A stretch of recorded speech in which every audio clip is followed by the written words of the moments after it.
오늘은 출애굽기 7장 3절로 13절의 말씀에 의해서 모세와 아론이라고 하는 제목을 가지고 서로 은혜를 나누기를 원합니다.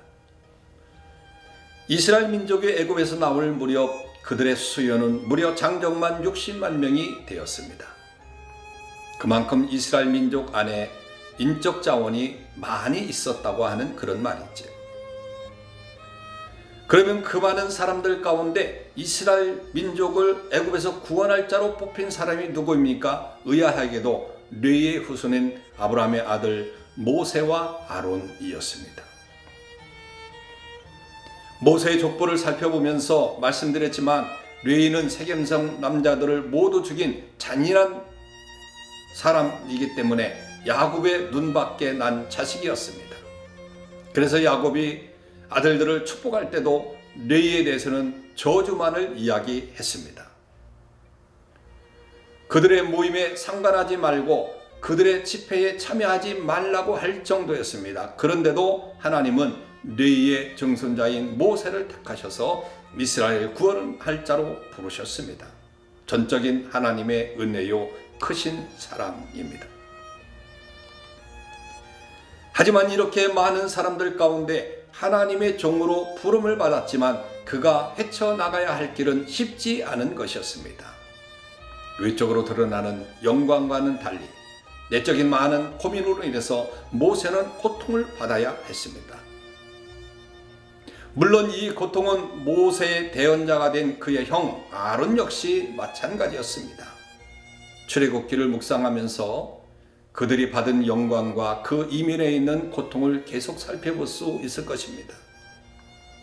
그러나 모세와 아론은 하나님께서 택하신 사람답게 그 모든 어려움을 잘 헤치고 나아갔습니다.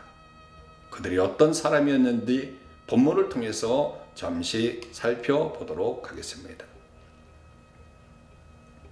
먼저 모세와 아론은 하나님만 붙들고 담대하게 행동하였던 사람들이었습니다. 모세는 소명을 받을 때부터 자신이 대할 사람이 애굽 왕이라는 것을 알았습니다. 애굽 왕은 당시 최강대국 애굽의 통치자이며 태양의 신 라의 아들이라 해서 신으로 숭배받았던 자입니다. 모세는 그에게 가서 해야 할 말이 3장 18절에 기록되어 있습니다. 히브리 사람의 하나님 여호와께서 우리에게 임하셨은즉 우리가 우리 하나님 여호와께 희생을 드리려 하오니 사흘길쯤 광야로 가기를 허락하소서 하였습니다. 그런데 무엇보다도 난감한 것은 하나님께서 강한 손으로 치기 전에는 허락지 않을 만큼 그 마음이 강팍해져 있는 자라는 것이지요.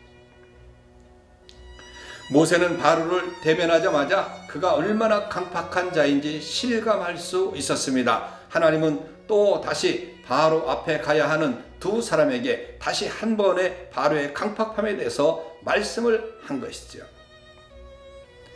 내가 바로의 마음을 강팍케 하고 나의 표징과 나의 이적을 애굽 땅이 많이 행하리라마는 바로가 너희를 듣지 아니할 터인즉 정말 난감한 그런 말씀을 하셨습니다. 하지만 모세와 아론은 바로의 마음이 얼마나 강팍한지 잘 알면서도 하나님의 명령을 따라서 바로에게 나아갔던 것입니다. 우리는 이 모습 속에서 골리앗 앞에 나아가는 다윗을 연상할 수 있습니다.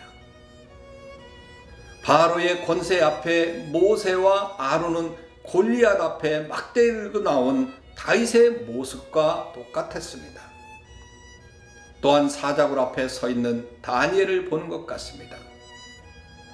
바로는 그들에게 사자처럼 무섭고 두려운 존재가 분명하기 때문입니다.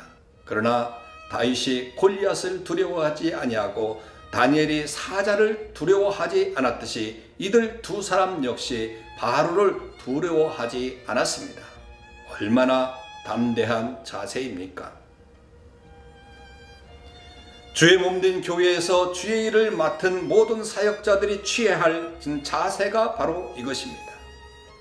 앞에 난관이 있고 어려움이 있는 줄 알면서도 하나님의 나라와 의를 위해서 앞으로 나아가려고 하는 믿음과 담대함이 사명자들에게 있어야 합니다. 어떤 고난이라도 감내하려는 충성된 마음이 저와 여러분들에게 있기를 바랍니다. 둘째로, 모세와 아론은 하나님의 명령에 절대적으로 순종했던 사람입니다. 모세는 처음 소명을 받았을 때도 그랬지만 바로를 대면하고 나온 이후에도 여전히 사명을 감당함에 있어 주저하는 모습을 보였습니다. 모세는 6장 30절에서 이렇게 말합니다. 나는 입이 둔한 자여오니 바로가 어찌 나를 들으리까. 바로에게 한번 갔다 온 적이 있지만 아무리 봐도 바로가 백성들을 보내줄 것 같지도 않을 뿐더러 이 일에 자신이 적임자가 아니라고 하는 그런 말씀인 것 같습니다.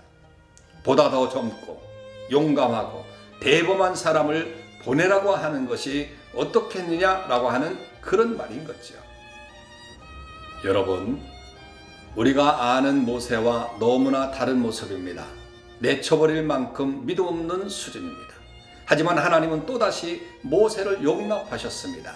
그러면서 말씀하셨 볼지어다 내가 너로 바로에게 신이 되게 하셨은즉 내 형 아론은 내 대언자가 되리라 말씀하시면서 모세에게 대변인을 세워 권위까지 더해 주셨습니다. 이제 하나님의 말씀을 들은 모세는 이전과는 다른 용감하고 패기 있는 그리고 말씀에 절대적으로 순종하는 사람이 되었습니다. 본문 6절은 모세의 변화에 대해서 이렇게 말씀합니다. 모세와 아론이 여호와께서 자기들에게 명하신 대로 곧 그대로 행하였더라.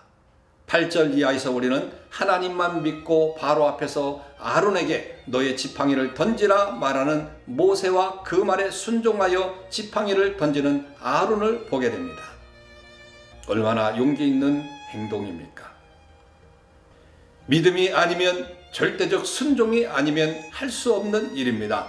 능력은 순종에서 나온다는 것을 믿으시길 바랍니다.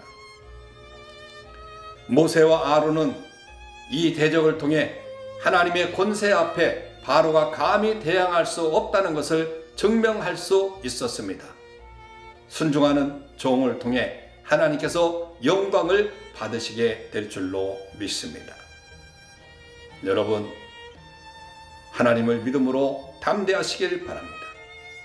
그리고 그 말씀에 절대적으로 순종하시길 바랍니다. 그러면 저와 여러분들을 통해서 하나님께서 영광을 받으시게 되는 줄 믿습니다. 오늘 이 아침에 우리가 기도할 것은 절대적 순종, 절대적 믿음으로 하나님께 영광 돌리는 저희들 될 수 있도록 해달라고 기도하시는 이 아침 되시길 바랍니다.